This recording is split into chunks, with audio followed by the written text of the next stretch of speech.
You're now listening to Sound Talent Media. Check out more shows at soundtalentmedia.com. USAA knows dynamic duos can save the day, like superheroes and sidekicks or auto and home insurance. With USAA, you can bundle your auto and home and save up to 10%. Learn more and get a quote at usaa.com/bundle. Restrictions apply.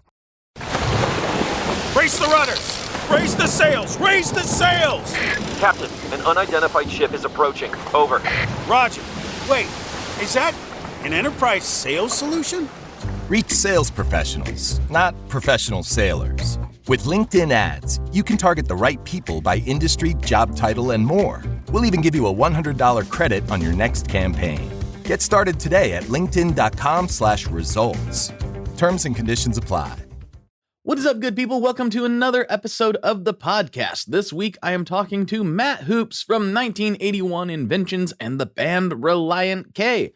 I believe this is Matt's third time on the podcast, so if you want to hear more of his story, go back to the first episode where he appeared and it was a more standard Tone Mob interview. If you want to hear an interesting slice of history, you can go back to when I had the, Nashville pedal party right smack during the middle of COVID. Well, I recorded it, but technically, Grant and Karen from Big Ear Pedals hosted it, and it's an interesting little slice of history, and it's the last time I talked to Matt before this episode. This episode, we wanted to catch up and get into all the things he's been up to with Relient K. They've been more active lately, and we get into that, and also, we just get into some gear nerd stuff. We talk a lot about pedals, we talk a lot about this insanely amazing Telecaster Deluxe he has.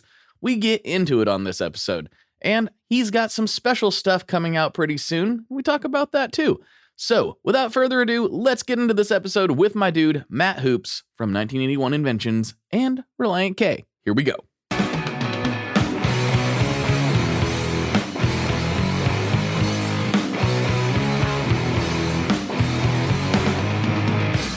Hello everyone, welcome back to another episode of the Tone Mob Podcast, the show about guitar stuff, occasionally, sometimes. I'm your host, Blake Weiland. With me today, I have returning my buddy, Matt Hoops. What's up, dude?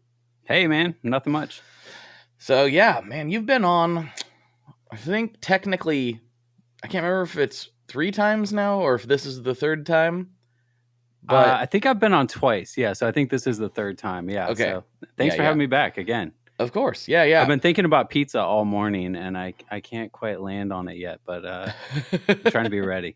Well, we can talk Nashville pies, specifically when we get to that point, okay? Yeah, perfect. Yeah, exactly.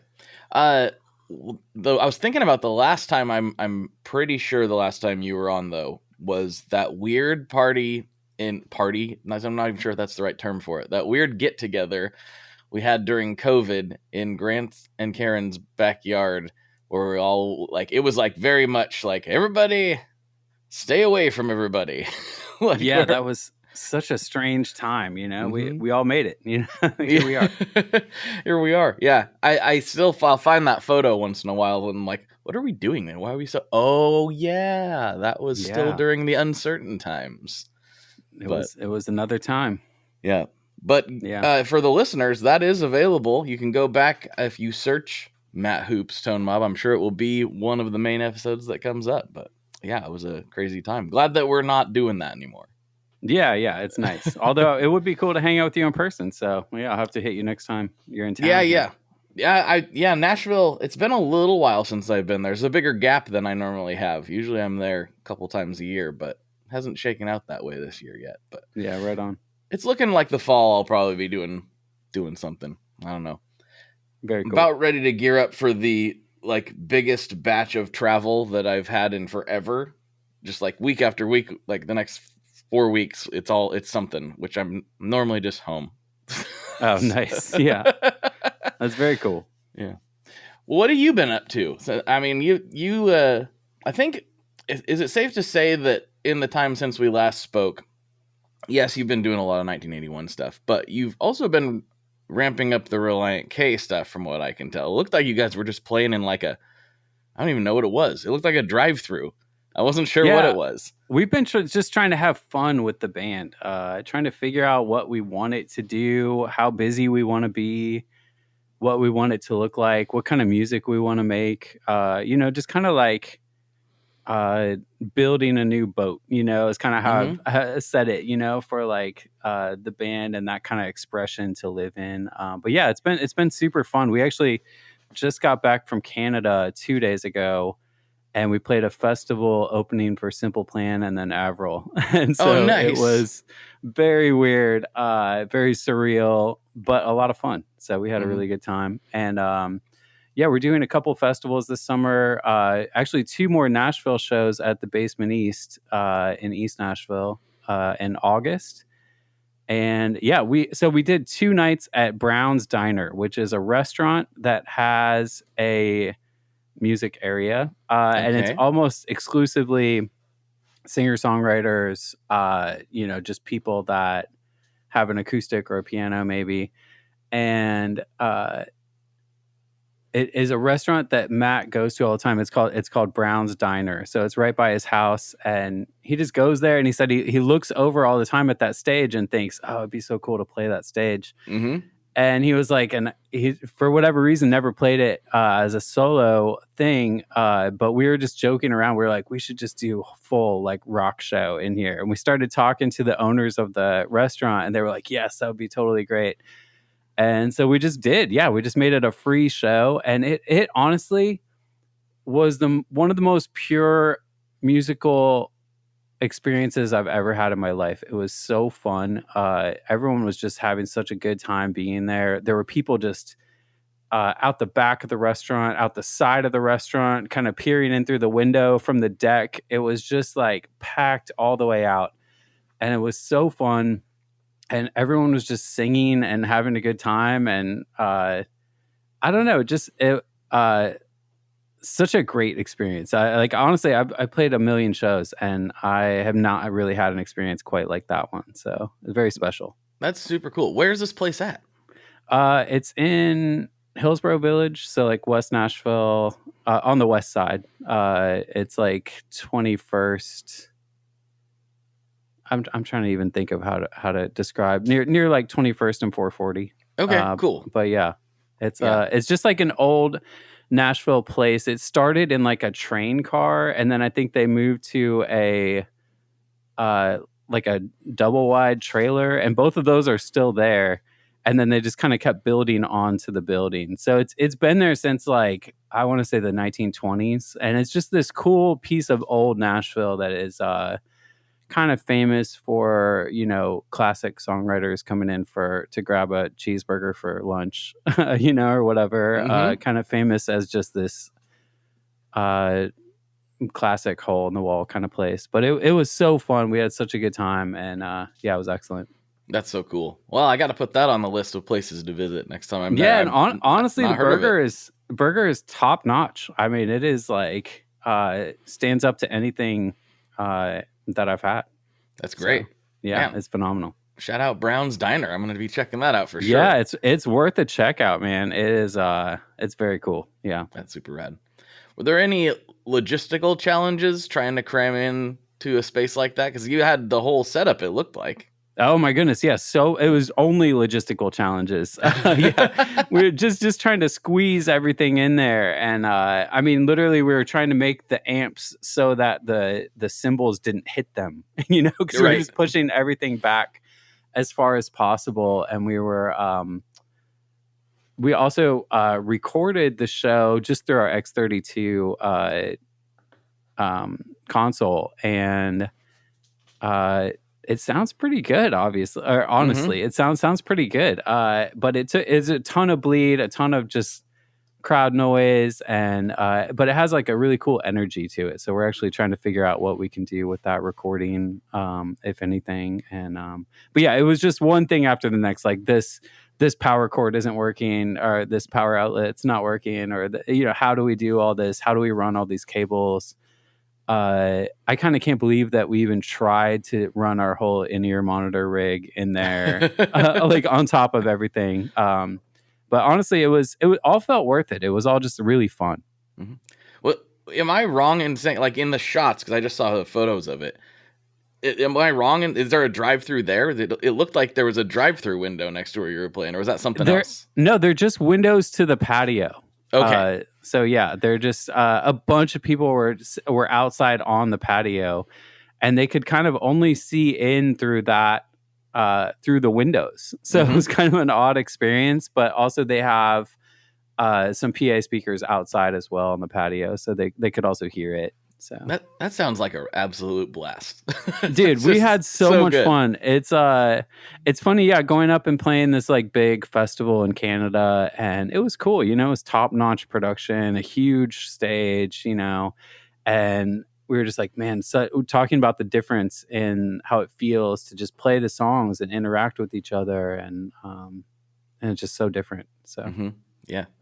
So you say you're kind of like trying to build a new boat with the band, so to speak.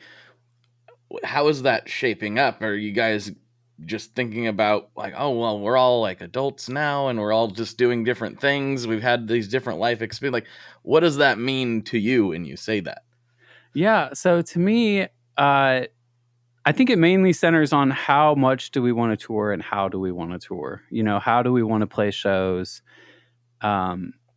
And I think the short answer to that, I think from both Matt and myself, is probably not huge, long stints of time away from home. You know, probably not the 8 weeks out on the road at a time, but maybe trying to do, you know, a week on the West Coast here, or go to Australia here, or Japan, or, you know, like try to see the world, have a fun time, play music, but maybe do a few more like weekend Nashville, back and forth, things like that, and just try to call our own shots with it. You know, with I don't. So to answer your question, I don't really know what that's going to mean. I don't know what our next move will be exactly. But I do like the freedom that I feel right now, and I like that it's we can make it whatever we want. Yeah, it's interesting too, because I knew the listeners get tired of me saying this probably, but I always loved playing in bands and I loved recording, and I just knew in my bones that I hate road trips and I don't want to travel. I like traveling and seeing new places, but I don't want to travel forever. You know, I like putting roots down and then kind of exploring out from there. And so I knew a band life was like, there's no way I could ever do that. It's just not for me. But I still obviously felt super drawn to music so much that I had to figure out a way to wriggle my way into it somehow, even though I had a very established career otherwise. So, and it's actually hitting home more now. Just off the air, I was telling you, I've got a ton of travel coming up here pretty soon. And one of the things happens to be going to LA, which candidly, though not so candidly because everyone's hearing this, LA, not a big destination for me. Like, it's not a place I'm like, yes, I get to go to LA. I know some people love LA, and there's things I do like about LA. But if it's on the list of places that I get excited to go, it's not super high up there. It's just not really my vibe. Yeah, can relate. Yeah. Yeah. And so I'm like, well, I got to go to LA. That's cool. And I'm doing some cool stuff there, so I'm not mad about it. But I, told my oldest son, I got to go to LA here in a couple weeks to do this thing. And he got so upset. I didn't think he would care at all. Like I thought he'd be like, no, that's fine. Dad has to travel sometimes. But he was like, I want to go. Oh, wow. And I was like, oh, you're not going to like anything that we're doing. Like, we're going to be doing interviews and things like that. Like, you're going to be really bored. What I told him is, when Dad talks to Scott on the phone in the car and you can hear all those conversations, it's going to be a lot like that. Like, yeah. That's what it's going to be the whole time. He's like, no, I want to go. And I'm not sure if he actually wants to go for that experience itself, or just because he's getting old enough now that like he wants to sample things and find out, what it is. So it'll be interesting if that does shake out that way, bringing him with me. He's 10, so it'll be an interesting experience for both of us. Yeah. Well, I mean, you're a Pacific Northwest guy. Did you grow up in Portland? Oh yeah. Yeah. Portland I area? got Yeah. big and independent and moved out of my parents' house a mile and a half away. Oh, wow. That's awesome. Yeah. That's so cool. Yeah. But yeah, I mean, being from Portland, there's no way you would enjoy LA. I mean, No. it's a totally different, you kind of have to hate it a little bit at least. So I think, you're sort of required to. I don't hate it, but it's definitely not my cup of tea. Well, when was the last time you were there? Not counting NAMM, because I feel like that is NAMM, its own thing. I mean, you don't really see LA if you're doing NAMM, typically speaking. That's true. Yeah, you're in Anaheim or wherever. Yeah. Yeah, and that's just the same as any mall area in America, Exactly. which is also what I was explaining to Vincent. I was like, the place we're going is going to be like Clackamas Town Center. Like, there's an Applebee's and an Olive Garden, and it's like, well, that's fine. It's just not any different than what you're going to experience at home. Yeah.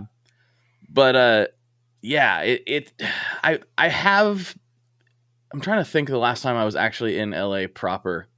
Probably about 8 years ago. Like, actually spent some real time. Yeah. Maybe it was a little less than that. Maybe it was like more like 5 or 6. Time is a flat circle. I'm not sure. But exactly. I was thinking back. We played a show with MXPX last year, about a year and a half ago now.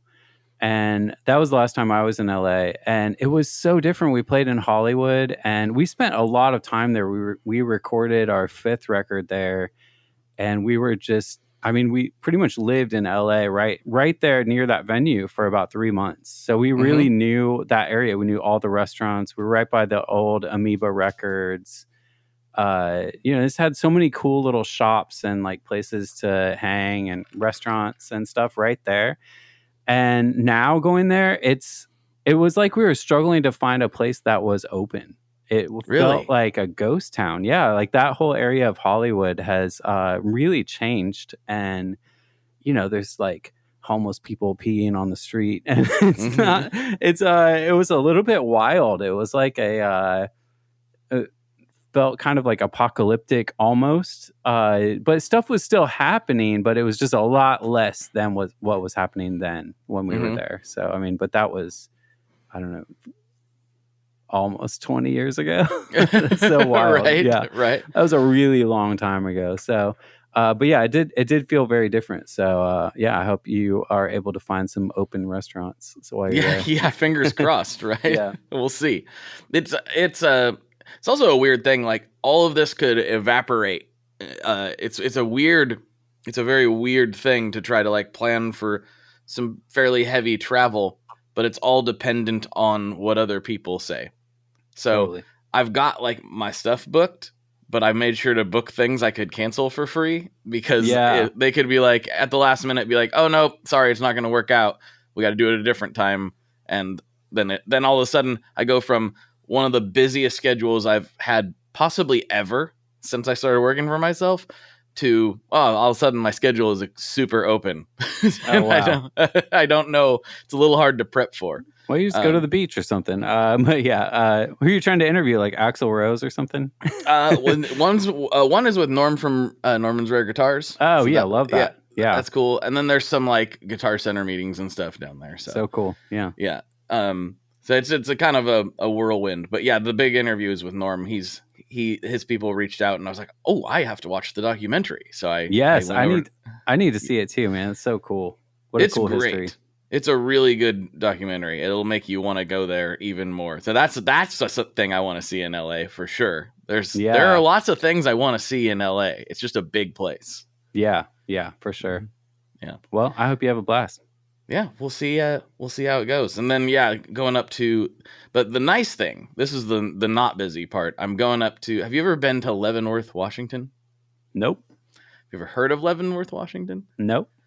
So I'm not sure when exactly this happened, but back in the day, it was a logging town, and they had a bunch of, because Pacific Northwest, right? Everything's a logging town. And for some reason, those companies left. And so everybody that's left in the town, there's thousands of people. They're like, well, what do? We just leave? Like, what do we do? So they converted the whole town into like a Bavarian village. Wow. So it looks like it's like tucked in by the mountains. And so you go there, and the idea is it looks like something that like got ripped out of Germany and just placed there in the mountains in the Pacific Northwest.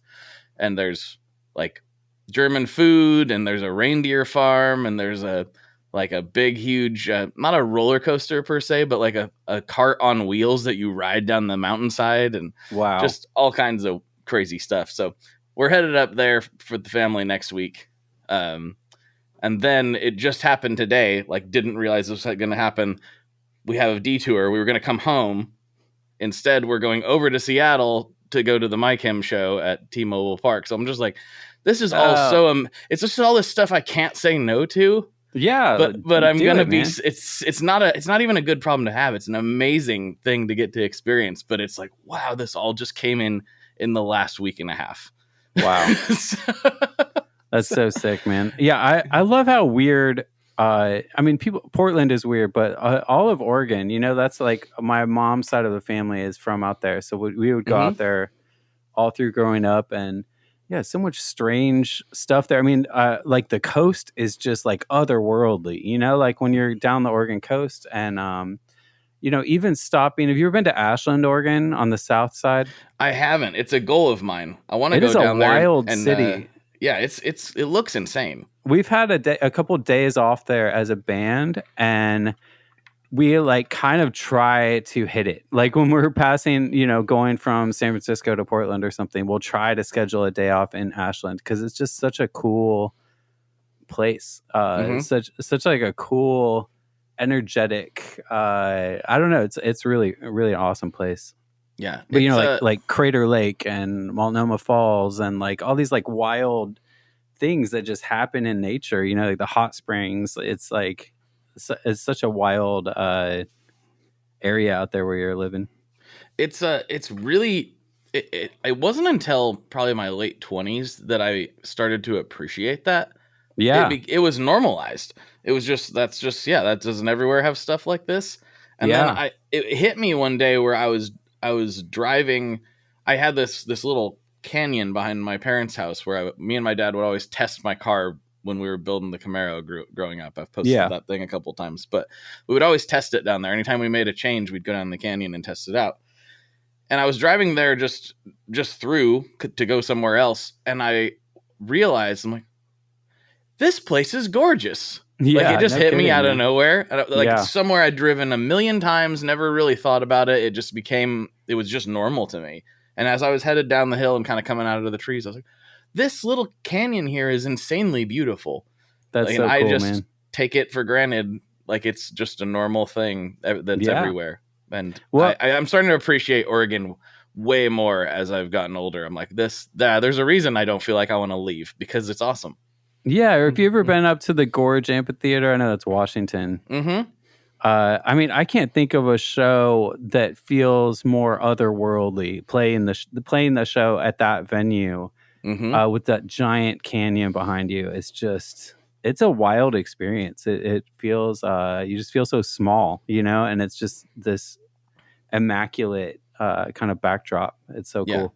Yeah, for the listeners or the viewers who haven't seen this before, it is literally like a stage.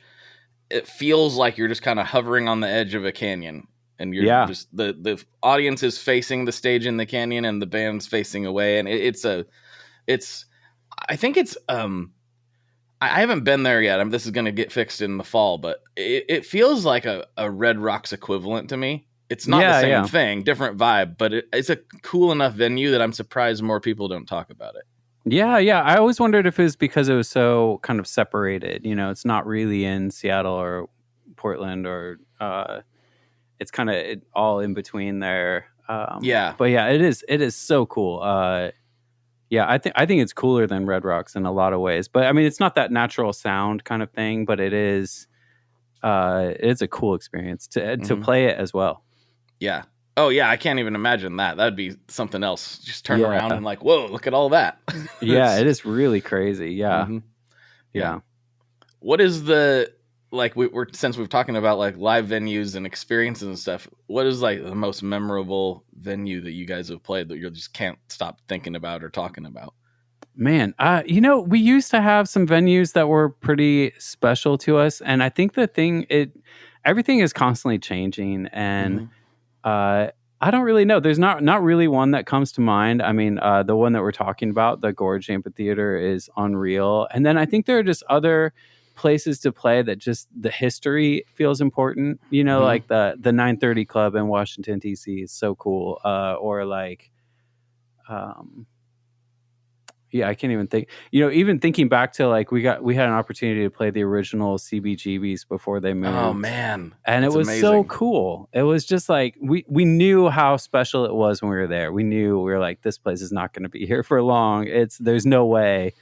And we just kind of knew that we should soak it in. And it really does feel like there's an energetic thing about the history of those places. Makes it really special to play. It does feel like, even if it's just kind of like CBGB's was just a room in a building, right? It wasn't specially made for being a venue. It wasn't anything like that. It wasn't even Red Rocks, where it's like this crazy natural formation. Yeah. It's just a rectangle room in a building. Yeah. But I think there's something that occurs that's a little hard to put our finger on. You know, you walk into certain places and you're just like, there's some magic here. We used to have a place in Portland called the Satyricon, which was kind of like our CBGBs in a weird way. And rumor is that that's where Kurt met Courtney, and like, I don't know if that's true or not, because I heard that about a few different places. So it could just be rumor. But I still remember the only show I ever caught there was like Street Dogs was headlining, and it was bananas. It was the wildest show I've ever been to. There was this place maybe was, I don't know off the top of my head, maybe it was supposed to hold 200 people, and I am certain that there was more than 200 people in that thing. Yeah, that's just incredible. going crazy. And it was nothing. It was not that much bigger than this shed. Like the live area. There's like a back area and a side area, but the actual live area is not very big, a couple hundred square feet, maybe 400. Wow. But yeah, there's certain venues, I think they absorb the energies of the shows that they play and somehow bounce it back. Yeah. Real. And the craziest parts to me about CBGBs when I remember it is like there are no monitors on the stage. There's just one giant speaker that is hanging from the rafters, and it's blaring the vocals mainly right back at you. I don't know how it doesn't just feed back the whole time.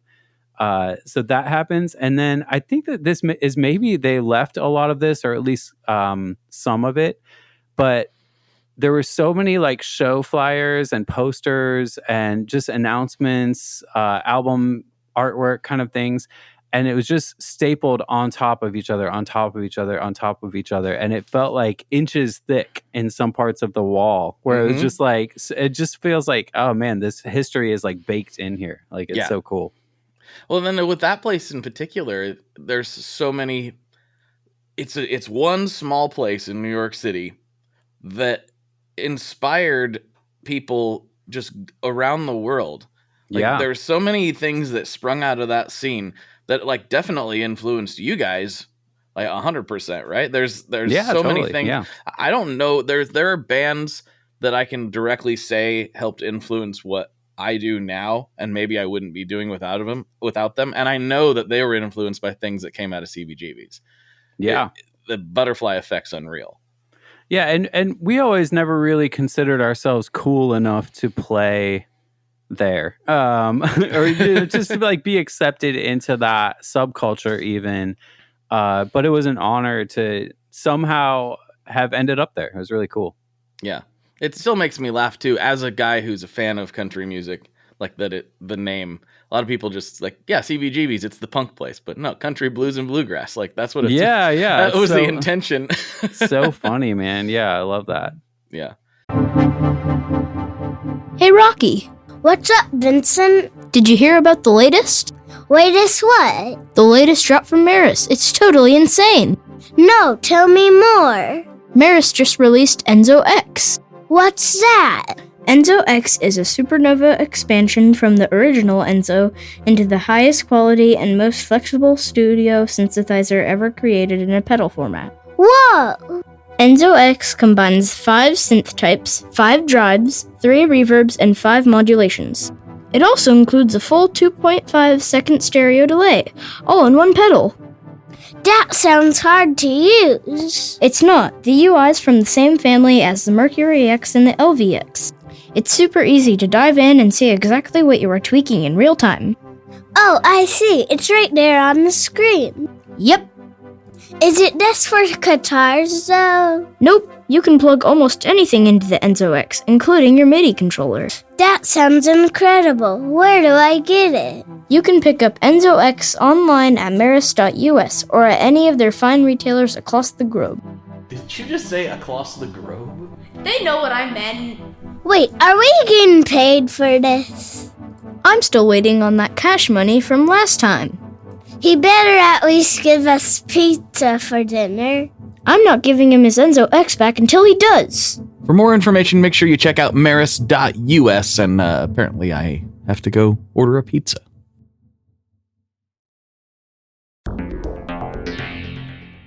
How exactly do artists get their music on Spotify, Apple Music, Deezer, Tidal, all these services? How in the world do you get your music there? Well, in the past, you had to use something called a record label. But these days, you can use DistroKid. DistroKid is the absolute easiest way to get your music up on streaming services, and it's the most affordable way to do so. Not only do plans start at $22.99 for the entire year, that's less than $2 a month, DistroKid also does not take a cut of your streaming revenue, unlike some other services out there. Even better if you sign up by going to tonemob.com/distrokid. That's tonemob.com/distrokid. One more time, that's tonemob.com/distrokid. You'll get 30% off. That's right, 30% off their already extremely reasonable prices. So go to tonemob.com/distrokid and get your music out there. We are brought to you today by Sweetwater, specifically the Gear Exchange. You may have heard about this. This is a place where you can go to buy and sell your used gear. Maybe you got a pedal over there that's just kind of collecting dust. Maybe there's something you've been eyeing from the Sweetwater catalog. Well, right now is a great time to turn that unused gear into something you're actually going to use. Even better, if you sell on the Gear Exchange, you can keep 100% of the sale as long as you choose a Sweetwater gift card as your payout method. That is not too shabby because, let's be honest, most of this buying and selling we do is just to fund new gear purchases, and that is a great way to reach a wide variety of customers and keep 100% in your pocket, or rather on your pedal board. So go check out the Sweetwater Gear Exchange and turn that unused gear into something that's actually going to help you write that next huge riff. Yeah, it's interesting to go back and read up on that scene. There's a book that I reference occasionally called Please Kill Me. Actually, it's sitting right here. By Legs McNeil and Gillian. I'm not sure which way it's pronounced. McCain. Very cool. Very good book about that whole era. It's called the Uncensored Oral History of Punk. So that's so cool. Anybody that wants to check that out. Love it. So what's been going on in 1981 land? Like you've been doing a lot of fun off the wall projects lately with it. So I've just been trying to have fun. Probably the last year and a half or so since we moved back to Nashville. I don't know what it was exactly, but since the start of 1981 and building the DRV, I have so painstakingly tried to keep everything exactly as it was. You know, like I try to source the same brand capacitors and resistors. I haven't changed the circuit board at all. I haven't, I use the same wires that I try to use every down to the smallest detail that I can source. I try to not change anything. And at one point last year, I started changing stuff. And I have just maybe gone off the rails a little bit. Like I don't even know. But I'm having fun. So I was like, you know what? I'm just going to keep having fun. I'm just going to mess with circuit. I'm going to mess with the graphics. I'm going to do fun stuff, collaborations with my band. I'm going to do like meme pedals, I'll kind of, there's like so many different things that I'll do. It kind of started with, I released a version. It was called the Prototype, and it just has several parts are changed from the original circuit, and it's not that different. But it was how it was right before it came out. I remember talking to you about this back in the day. This is going way back. Yeah. Yeah. So I had a pedal on my wallet and said prototype on it, just like a sticker. And I was like, oh, I should recreate. That would be kind of cool to recreate this pedal and just do the circuit a little different like it originally was. And people seem to really like it. And then I did another modification. I called it DRV Mod 1, thinking that I would have a lot of different mods. And it's very similar to that. I also threw a bunch of different op amps so people could like plug and play and kind of have like a little bit of a builder experience with what they thought sounded better. Mm-hmm. And then from there, John Snyder from Electronic Audio Experiments helped me do the DRV V2 circuit board. And he's a genius. He is like so just awesome. Such a good dude. Yeah. Yeah. Love John, love his work, love all of his pedals. Super honored that he was able to help me out to do this. And I spent way too long, probably years, going back and forth with him, trying to make this version 2 circuit board sound exactly the same. And I was always just like, it's not quite there. Let's try this. He was like, okay, let's try this. And it was just kind of a back and forth. I kind of relate building a pedal to like mixing a song. Mm-hmm. It's like once you change one little component or one little level or one little EQ tweak, it kind of ends up affecting the whole thing. It's like if you turn down the snare or the high end on something, you're like, well, now I can't hear the vocal as well, or maybe the vocal's too loud now, or Mm-hmm. It just is. It kind of feels like this blob of you're poking it and trying, but it's moving while you're poking it. So with doing pedals, in my mind, it's a little bit like that. So like any small change can have an effect, and you may like it at first, but it really is, for me, very valuable to spend some time with it to make sure there's nothing that I don't like about it that maybe is not quite as prevalent right off the bat. So anyway, John and I worked on this for a very long time. And it was really my goal to make the new version of the circuit board exactly the same. And at some point I thought, let's just make it different. Let's make it, it's not going to be very different, but let's just say that it's different. Let's just maybe try some things that are maybe from a little bit different perspective. And I think it sounds really cool. And I'm at the point right now where I actually prefer it to the original circuit. Obviously, it is more efficient. It's quieter. There's some kind of cool stuff that we added in there where you can take off the bottom plate and then you can switch it to true bypass mode, which is kind of cool. Mm-hmm. Also, we took out the charge pump. That's probably the main difference that we did. So there's no voltage doubling internally, but now you can just run it at 9 or 18 volts to kind of get. And it does sound a little different than the charge pump. It's not exactly the same, but I kind of liked that. You don't have to worry about burning it out or accidentally plugging an 18 volt power into it. I don't know, I just kind of liked the option side of that. And then from there, and this is kind of where I'll finish, but I started messing with clipping options. So I was doing LED clipping, which is a common kind of rat mod clipping section.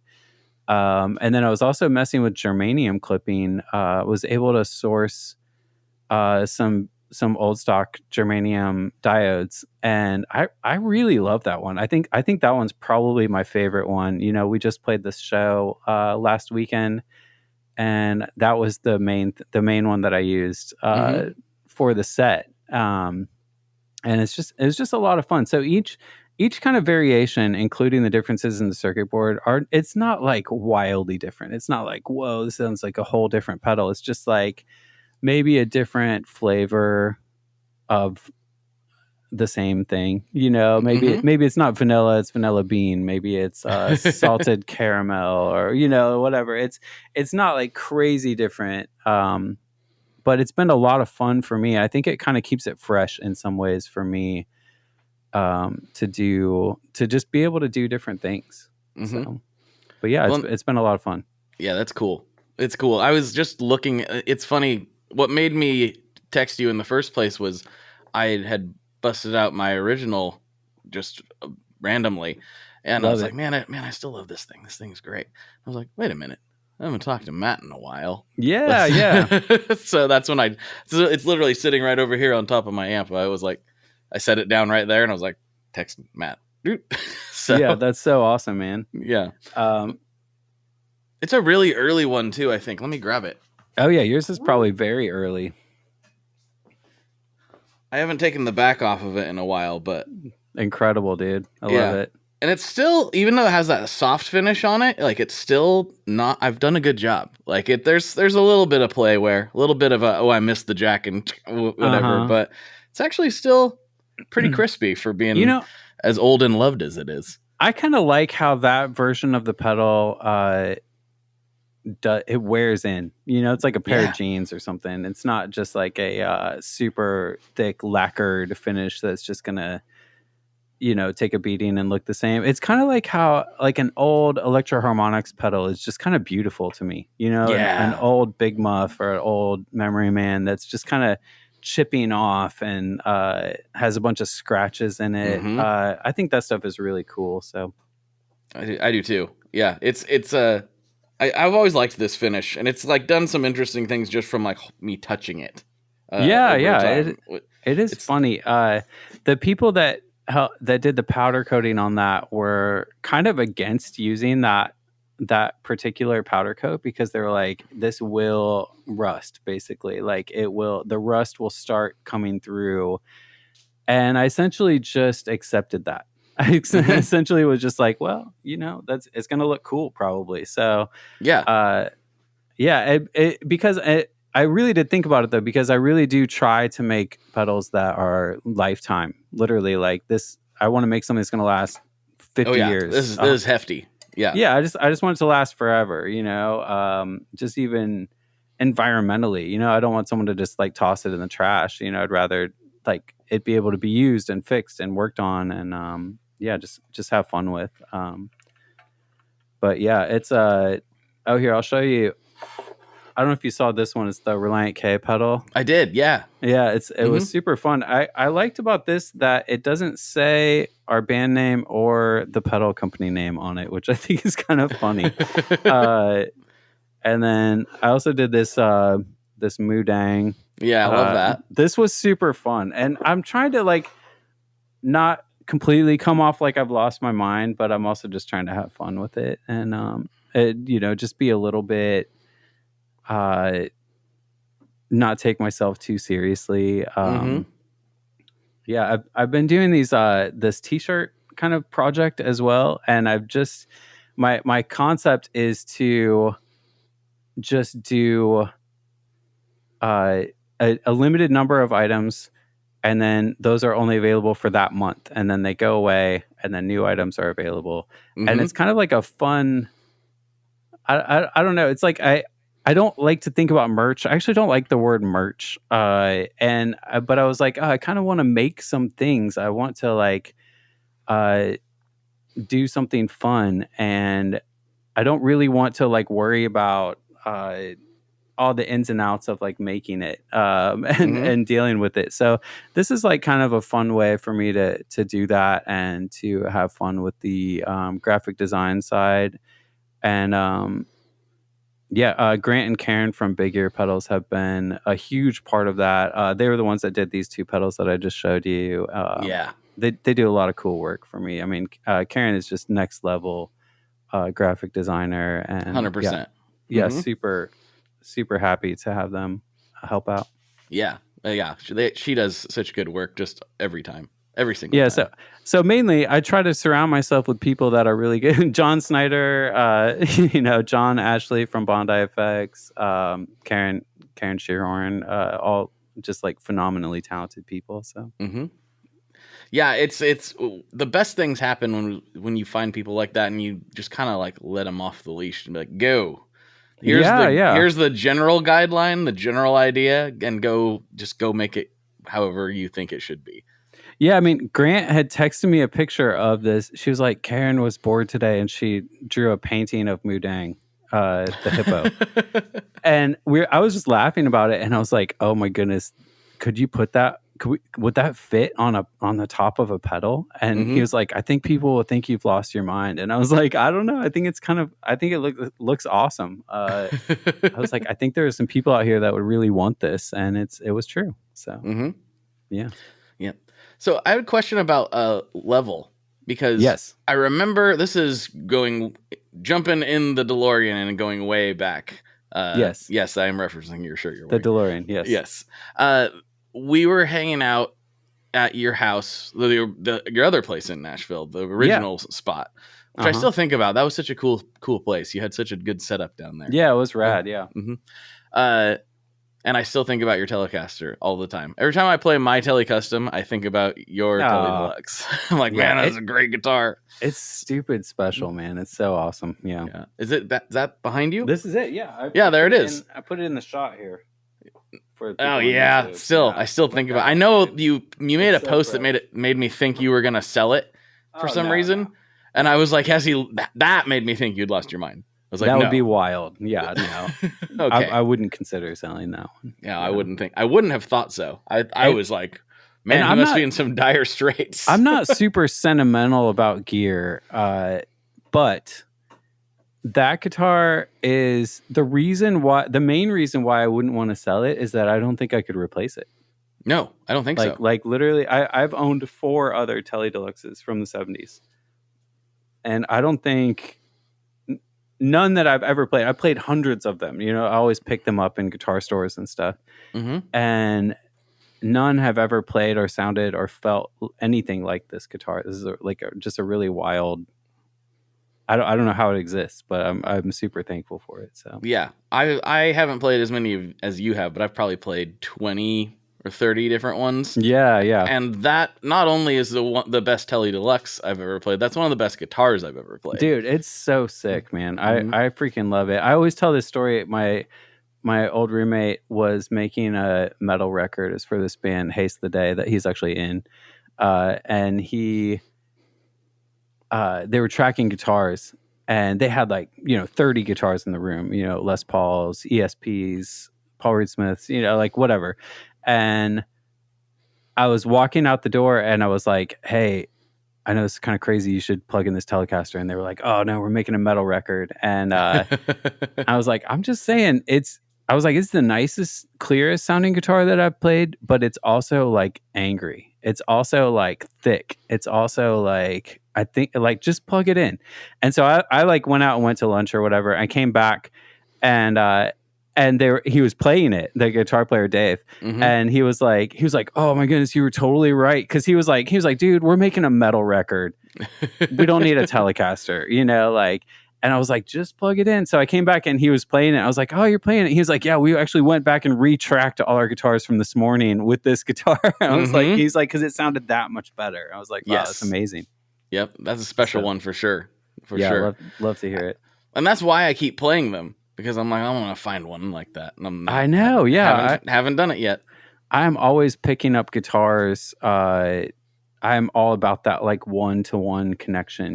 There could be 20 blue Telecasters on the wall, and I might like all of them, or one of them, or none of them. I don't even know. Yeah, and I don't even really know what that is.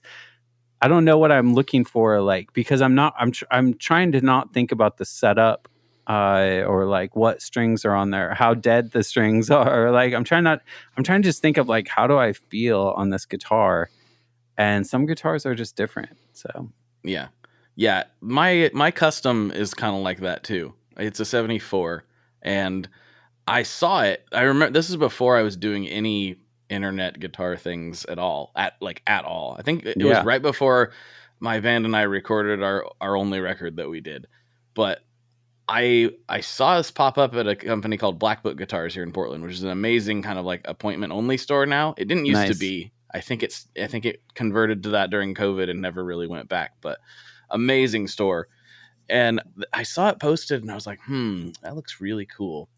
And we were going shopping for my drummer's drum kit. Like it was a weird story. Yeah. I think I've told it before, but he taught himself to play the drums basically on the steering wheel of his car, going back and forth to work. And the drummer that we were with, like, I love the guy, but it was always a weird situation. We'd go to his house to jam. He'd be like, yeah, guys, come on over. Cause he's got the drum set. So that makes sense. We'll bring our stuff to you. And then he'd play with us for like a half hour and then be like, all right, you guys can still jam. I'm going to leave. And he'd just leave and go in the house. And we're just like, but we don't have a drummer now. Like, that's so funny. Yeah. And so our buddy, how you have that one friend that just hangs out whenever you're playing music because he loves music and just wants to be around it. We had that friend. He's one of my best friends ever growing up, but he never played anything. He just liked to be there. Yeah. And then finally we were like, Joshua, get on the kit. And he's like, I don't know how to play drums. We're like, better than the drummer that we currently have, you do, which is no drummer. No one, and so he hopped on and he just started going. I was like, you're actually pretty good at this, man. And so he didn't have a drum kit and we were getting ready to go record. He'd been borrowing kits and we were primarily shopping for his drum kit. And I said, well, while we're doing that, I need to slide over and check out this Tele. I'm not going to buy it though. I'm not going to buy it. Yeah. I picked it up one chord. I was like, I'm buying it.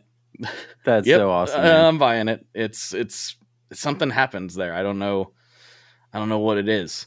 It logically doesn't make any sense too, right? Yeah, like, it's totally, yeah. You try to explain this to somebody who doesn't play or isn't that into it, and they're like, it's a guitar. It's got strings on it. Yeah. No, some of them got more than that. Yeah, it's so hard to explain. Yeah, and I don't mean to get all like spiritual or woo kind of like get wooey. Who cares? Wooey. Yeah, that's the word. Yes, I think that's the correct. But yeah, I think there is something in there, and I don't know what that is. But yeah, you can feel it sometimes. So that's really cool. Yeah, it's good stuff. Good stuff. Yeah, man.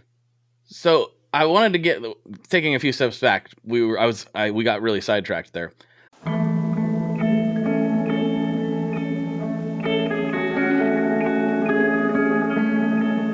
Hello there. I'd like to introduce you to your new best friend, the Chase Bliss Audio Lossy.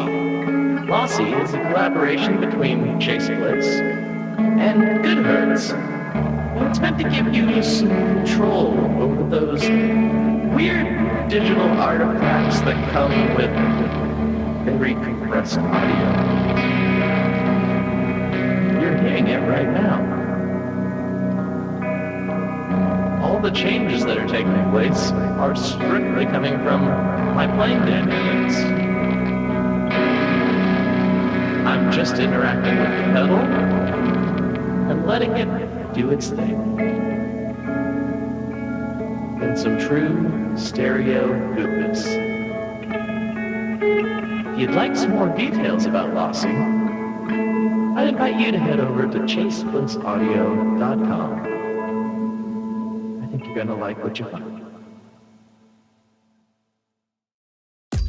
There's nothing like when you get that part from eBay and it just fits. Yeah, the first time. So you can do less of this and get right back to more of this. At eBay, you'll find all the parts you need, guaranteed to fit, at prices you'll love. Sounds good, doesn't it? eBay, things people love. Eligible items only. Exclusions apply. If you went on a road trip and you didn't stop for a Big Mac or drop a crispy fry between the car seats or use your McDonald's bag as a placemat, then that wasn't a road trip. It was just a really long drive.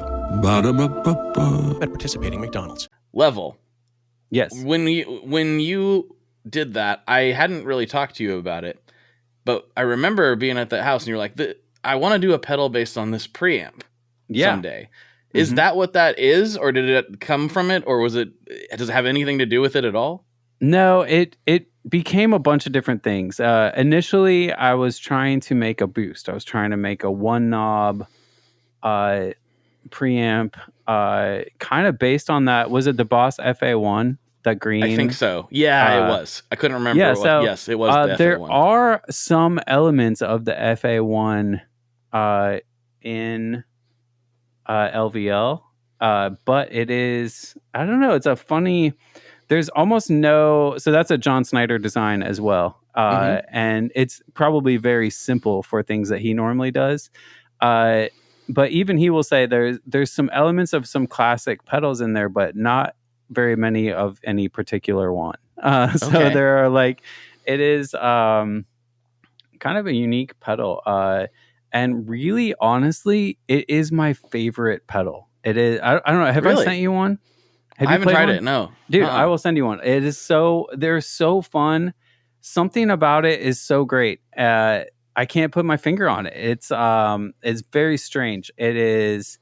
There's so much low end involved. It is the craziest touch sensitive gain sound that I've ever played. It's like you can strum on it and it's pretty clean, but when you dig in, when you really hit it, I don't know, and maybe this is just interacting to like the way that I play and the amps that I play and the guitar that I play and the volume that I play at, but man, it is just the perfect gain stage to me. You know, it is like this unbelievable there's kind of a resonant mid boost, which is like 1.2, 1.6K, mainly a little bit of 2. But it's not like a tube screamer mid boost. It's just like a little bit of clarity, a little bit of just kind of adding something to what you're doing. And the other thing that I love about LVL is that it stacks so well with any pedal that I've done. It also, you can run it at true bypass if that is what you need in your signal path. But the really cool thing about it is running any fuzz pedal into it. It's so much better with LVL on. I've not found a fuzz pedal that doesn't sound, to me, phenomenally better with it on. It also sounds good going into almost any overdrive, tube screamer, Klon style, sick as, like almost anything that I've thrown at it. And actually on my current touring pedal board, I have, I'm using one LVL as an always on boost. So I'm going DRV and LVL as like one sound, and then turning off the DRV and then going another LVL as a overdrive. And so, but it's actually 2 in the circuit. So it is, it's such a cool sound. It really, it's not for everyone. Like some people are kind of like, not super impressed by it because it is lower gain by nature. You know, some people will be like, oh, it's just a boost pedal, or maybe not be able to hear some of the subtleties of the EQ range that are happening. And I think that's okay. I think this is like a pedal that is for me, and a lot of people do love it. I think it interacts with tube amps really beautifully. I am like a boost guy. Like I've tried to own every single boost pedal in the world. You know, like I love them all, and I end up getting rid of the ones that I don't like as much. You know, like some of my favorites are the Union More boost. I've had that on for a while. Man, Chris Benson's Germanium boost is phenomenal. Just like literally floored me when I first plugged it in. I was like, wow, this is incredible. And probably the first one that started my love for it was the Spaceman Saturn V. Oh yeah. Yeah. So I've got that one. Just such a great preamp kind of section. And I think LVL is a lot different than that pedal or really any of those pedals. If you are playing a very clean amp and you're playing very lightly, it might not be the pedal for you. But if you have a tube amp and you like to push it a little bit or run it at the edge of breakup, if you like to use fuzz pedals and other overdrive pedals and you like to interact and mix and match, and you're a person that plays with dynamic, like you like to dig in sometimes and back off sometimes, I think it's a phenomenal pedal. So not to go like sideways on LVL because it is, but it's legitimately my favorite pedal. I realize that DRV like does a lot more. Like when you plug it in, you just hear it more. It's distorting the signal. It's cool, but LVL is cool in a subtle way. Yeah. I understand the like being into boost pedals. I have like way more than I probably should have. But one of the best projects, like one of the best collab projects I did was probably also like the most misunderstood one. And that was the Typhon I did with Fuzzrocious. Yeah. And that was inspired by one night I grabbed every clean boost that I had. I think I ended up with like 4 or 5 of them at the time. Plugged them all in at the same time and ran them into each other and just started single knobs, just started messing with each one. I mean, like, I can't even remember. There was an EP booster, an LPB1. There were different circuits for sure, but like they were all just different single stage boosts basically. Yeah. And I was kind of floored by how many different sounds I could get.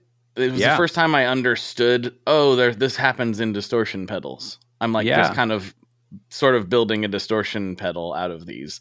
And this was so many years ago. I don't even remember how long ago this was. Mm-hmm. But I was like, Ryan, what if we did this, but like gave people control over each of these, and then we could do a blend and a tone control. And then he was like, and I can do some things with the transistors where I can reorient how they are in the circuit so that you get different textures and stuff. I was like, oh yeah, this is going to be great. And they sold really well. They all sold out, but people were definitely confused by it. Because it could do barely on like, it's adding a little sparkle to just blown out madness, absolute just chaos. Wow. And a lot of people kind of struggled with it. But that didn't stop us from doing a V2. And I think the V2 came out even better. I still get questions on that one from time to time. They're like, I don't know what you're trying to do here. I'm like, I'm trying to give you a lot of control, basically, is what I'm trying to do. But it came from being a boost junkie. Boost is so cool. It is. I don't know. Have you tried like the Zvex? What's the super duper and the super hard on? Mm-hmm. So I actually don't know this, but someone told me this one time. So don't quote me on it. But someone was saying, like the super duper is obviously 2 of the same pedal of the same circuit and with the master volume. And then someone told me the box of rock is actually just 3 that are kind of stacked on each other with the master I don't volume. Know. Someone told me that. I actually have never pulled off the bottom and looked at it. But yeah, it's a cool sound for sure. Mm-hmm. Yeah, I like the original. I kind of love when things are like so simple. Yeah, but dramatic at the same time. Like, there's only a couple of parts in here, but the way that they interact is just perfect. When you get a good fuzz face, like there's nothing in a fuzz face really. There's hardly any parts in it, and yet they impact the sound so much. It's fun to me. It's kind of nerdy, but I find it fun. I don't know if you saw that thing that Big Ear did with 60 cycle hum. It was the Wacka? Oh yeah, I remember that. Yeah, it's such a wild idea where it's like you hit each switch and it just adds a little more level of boost to yours, or not level of boost. It's like another cascading boost circuit. So really funny idea on that train. Yeah, Ryan, you never know. We spout like us guitar media people. We just spout so many things into the ether, and you never know what people are going to hear and latch onto and actually do something with. Ryan's been responsible for a few different things that I'm not even sure if he's aware of. I heard Ryan mention this, and I decided to run with it. What a character, man! I love it. Yeah, he's fantastic. Well, dude, we are getting close to the end, and I want to talk some Nashville pizza with you. But before we sign off and get into all that, do you have anything you want to say to the people? You're talking to a few thousand people right now. You can plug anything you want to plug, shout out anybody you want to shout out, or just whatever message you have for the world. The floor is yours. The main thing that I'm doing right now, and this is only going to be for a limited time, it's called some kind of DRV and some kind of LVL. And the idea was that it's basically like a mystery box. I can send you whatever I want, except it's probably not going to be a standard issue look. It might be one that I've drawn on. It might have a slightly irreverent graphic on it. It might just be a fun thing. It might have skateboard grip tape on the top, or just kind of whatever. And it's kind of this whatever thing, but it's also around $100 off. So it is like $150. They're up for a limited time. To me, it's a really fun project where I am able to just have complete freedom to just try a bunch of things, to have fun with it. And, I'm going to make sure to not send out anything that is bad looking. But I don't know. I like that part of pedal building. And I think there is something to it when you look down at a certain pedal and it looks a certain way and you turn it on and just have a certain feeling. I don't know. I'm not trying to get too woo into it, but yeah, that's been a cool project that I'm doing. Go get one. There you go. Yeah. It's only going to be up for a limited amount more of time. I'm going to cut off the orders at some point here and move on to the next thing. So very cool. Very cool.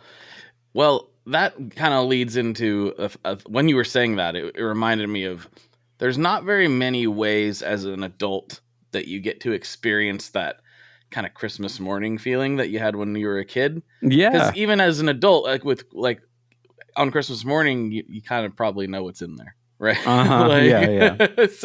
So there's two ways you could do it. One way, and a very accessible way, would be by getting in on some kind of DRV or some kind of LVL deal, because you don't really know what's coming. You know basically what's coming, but you don't know exactly. And the other thing I like to suggest is, if you find a guitar builder that you really trust, and I've done this twice, you tell them like the basic gist of what you want, and then you tell them to run with it. Yeah. I did that with Boot from B.A. Ferguson and Florian from Millimetric. I was like, here's the basic idea. You do the rest. And at both times, it just comes back. And then that guitar's coming. And it's the closest thing to that Christmas morning feeling that I've ever had as an adult. I'm like, ooh, something cool is coming, but I don't actually know what it is. Like, that's really fun. This is a way to experience it as well. Yeah, I love that, man. That's such a cool way to say it. Yeah, I love that. Yeah. All right, let's get into some Nashville pizza before we get out of here. What is your favorite spot in Nashville for pizza right now? Okay, so we just moved in East Nashville. We're right by this place called Urban Cowboy, and inside of there is a place called Roberta's Pizza. Okay. And it is wild. It's so good.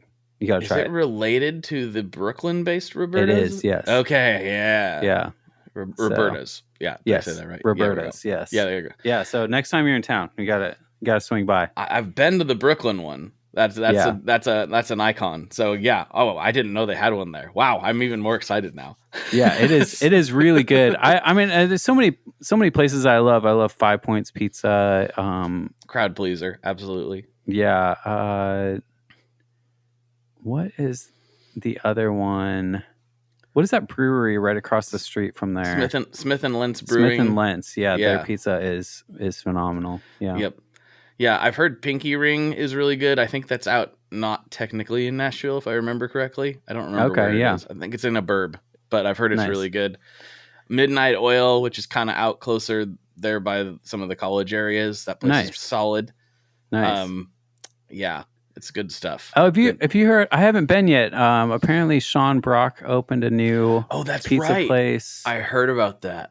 And I don't know if it's like Japanese inspired or there's something. There's a twist to it. So I haven't been yet. He went to these pizzerias in Japan, and the Japanese did what the Japanese do, right? They find something or invent something, but in this case, find something, and they're like, "Wow, this is really cool. We're gonna perfect it to the highest degree possible." Even though they're not from Italy, obviously, they found like Italian wood-fired style pizza. And I guess there's some pizzerias in Japan that are just absolutely mind-blowing. Wow. And so Sean was like, I want to do that, basically. So he took the inspiration from Japan and made it. So it's not like people hear Japanese pizza and they're like, what, it's got sushi on it? Like, what are we talking about here? Like, no, it's regular pizza that you're used to, just done to perfection is supposedly what's going on there. So cool. And I love Sean's food. Yeah. Huge fan. Yeah. Audrey's one of my favorite restaurants. My wife and I went there for our anniversary last time we were there. Love that place. So great. Yeah. Love it. And Sean's a gearhead too, from what I understand. I've never met him. I know. I've talked to him a few times only on Messenger, and he has an early DRV just like yours. And he actually messaged me because the LED went out, which it happens, sometimes. It happens. And I actually remembered this the other day. I was like, I don't think I ever repaired that LED for him. But Sean, if you're listening, hit me up. Yes, exactly. We will get that sorted for you. Also, good job, because I love your food so much. Yeah, and great work. Joyland, Audrey, huge fan. Yes. All right. Well, let's wrap this up and see what kind of shenanigans we can get into on Patreon. Does that work for you? Perfect. All right, everybody. For Matt, this is Blake, and as always, folks, good luck and good tones. Alrighty, folks, I hope you enjoyed that episode as much as I enjoyed recording it. If you need more, Matt and I had a rather great conversation about skateboarding on Patreon. We get into it. There's some kind of philosophical elements to it as well. And for $5 a month, you can get access to those bonus episodes and let's not forget the ad-free feed. Make sure you check out all of that good stuff at patreon.com/tonemob, and it really, really, really helps out a lot. So thank you to everybody that does that. And make sure you check all the links to Matt's stuff down in the show description or the show notes or wherever the words are, wherever you're consuming this content at. You will find the links there. All right, everybody. Thank you so much, and I will talk to you on the internet very soon. Bye-bye. One last thing before we totally sign off here. I just want to remind you that if you do any shopping at Stringjoy, that's Stringjoy guitar strings made in Nashville, that will help me out as well. As I've said for years, I'm heavily involved in that company, and I really do think they're making the best products on the market. So if you would like to try custom strings, go to tonemob.com/stringjoy and check them out today. I seriously love what the team down there is doing. I help them out with all kinds of things, and by you supporting them, you are also supporting me as well. And hey, you need some strings, so why not get some custom strings just for your guitar and playing style? Again, the link for that is tonemob.com/stringjoy, and that will take you right to their website, and you can do all your shopping through there, and that will help everyone involved out. So thank you very much. Talk to you next time. We are brought to you by the wonderful folks at Gun Street Wiring Shop. Yes, Gun Street Wiring Shop. I've talked about them before. I used to say based out of Bend, Oregon, but guess what? Sean moved to my neck of the woods. Sean's in Portland. Sean is awesome and has helped me with a bunch of stuff lately. And if you have wiring needs for your guitar, he can help you too. If you want to get weird with it, he can get weird. If you just need to spruce things up a little bit, there's your guy. He takes all the guesswork out of doing your guitar wiring, and he makes it simple, and his customer service is top-notch, and I can't say enough good things about Gun Street as a company. I really respect Sean and what he's all about, and the product is top-notch. I've got 3 different guitars that now have Gun Street harnesses in them, and I could not be happier. So go to gunstreetwiringshop.com and check them out.